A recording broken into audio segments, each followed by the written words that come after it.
The National Spying Agency has installed special hardware on over 100,000 computers so that those systems will transmit data to the NSA even while they're not connected to the internet. This is being reported in the mainstream media because they have no other choice but to try to maintain the aura of credibility, their fraudulent aura that they've been portraying for years, because this news was reported now several weeks ago by security expert Jacob Appelbaum, who reported in detail how this type of system works. So, at least 100,000 computers. Oh, by the way, don't worry about it. It's only computers overseas, the mainstream media reports. Yes, they would never do this to any congressmen, any journalists. No, it's just 100,000 terrorist suspects in foreign countries that they've installed this type of system on. I reported several weeks ago that scientists have jumped the air gap in a different manner. So they can actually hack into computers through sub-audible radio signals that are then picked up by the microphone built into laptops and computers. And they can transmit data and hack into the computers that way.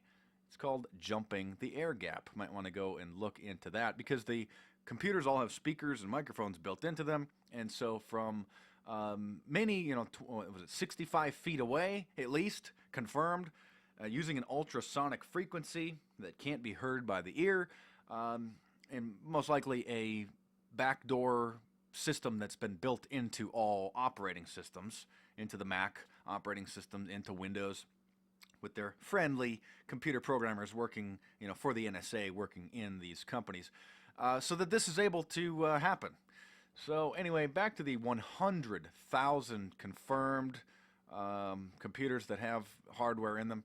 They probably have actually been doing this in all systems, or if not, they will be doing this. This will just be a standard practice, so that if you're not connected to the internet, the computers will still have hardware in them, chips and etc., that will then transmit to the cell towers. This will all be, top secret. But thankfully, we'll have hopefully people like Edward Snowden, Jacob Appelbaum, security expert, that can report on these things and confirm with authentic documents and inside sources that this is what is going on. This is quite shocking. Do I have the article up here? Earlier reports came out that the NSA was intercepting online purchases of laptops from people to then install this kind of hardware, or to just replace their system with something that has this type of device built into it. And even if they don't have access to the motherboard, to the actual computer themselves, they have small little chips that are installed in USB cables. And so that iPhone charger that you may have, that little USB plug may have a little chip in there that is able to transmit miles to the NSA's little black box that picks up that information. So pretty scary stuff. Well, but of course, just don't worry about it. It's only 100,000 outside the U.S. Oh, thank you, New York Daily News. That's why it took them 3 weeks to report on this after it was reported by Jacob Appelbaum, because I'm sure that these mainstream outlets had to call the NSA and be like, well, is it okay if we report on this? And then the NSA tells them, well, yeah, I guess you're going to have to, otherwise nobody's going to really believe you and your readership is just going to drop even more. And Mark Dice's YouTube subscribers are just going to keep going up because people are going to go, to him for real news. So, yeah, I guess you're going to have to report on it, but just say that it's computers outside of the United States. Yeah, they certainly wouldn't be doing this to any Congress people, any judges, any journalists like myself.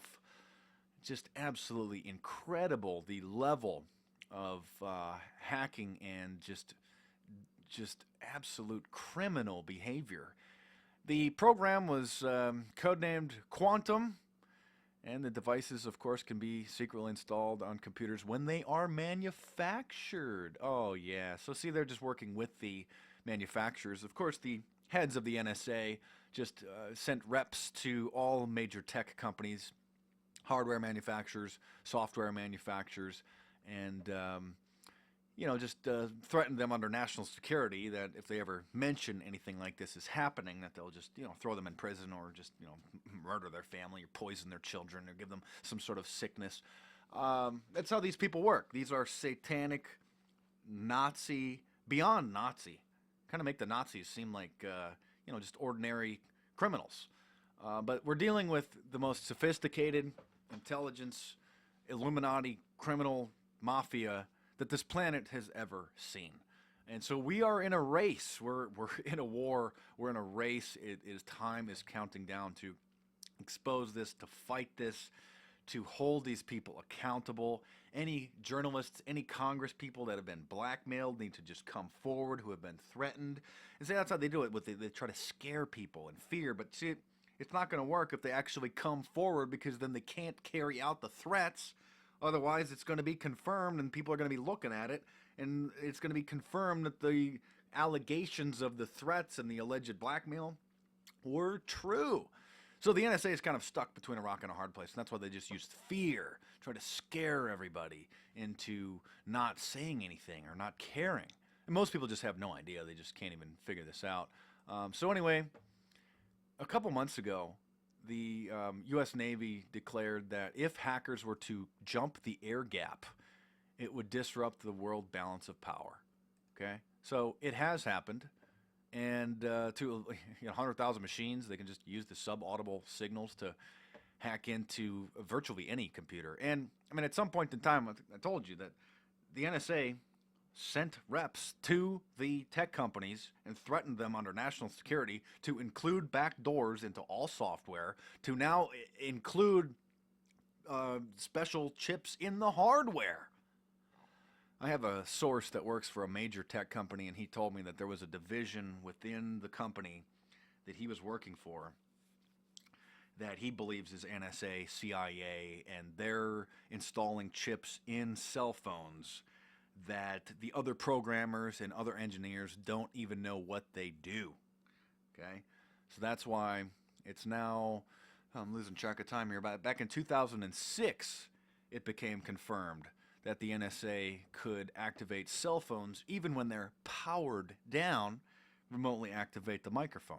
Then that's because the tech companies are working hand in hand with these criminals.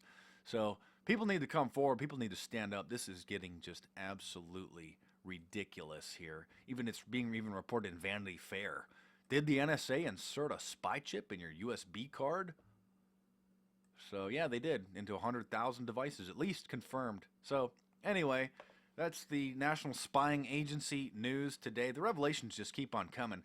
Now, much of this is old news to a lot of people, but I must admit that jumping the air gap, using these sub-audible signals, sub-audible sounds, that is extremely surprising.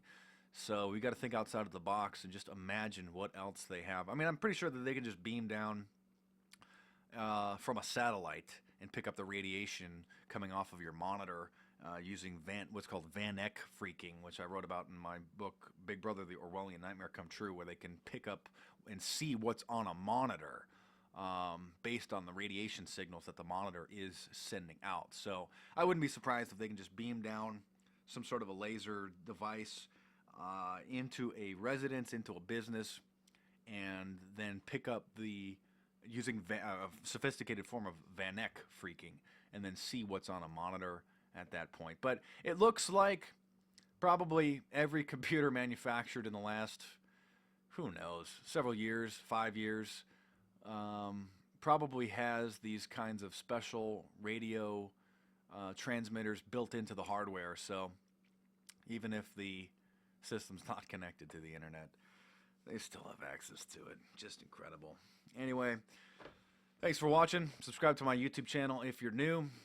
Stay tuned. There's more videos coming soon. On a lighter note, stay tuned for the Man on the Street Mondays, where it's a little more fun, a little more, I guess it's still tragic comedy, but a little more uplifting than this Orwellian news. But we need to know these things. We need to expose these things. This needs to become common knowledge. People need to become arrested. People need to get convicted of violating the Fourth Amendment.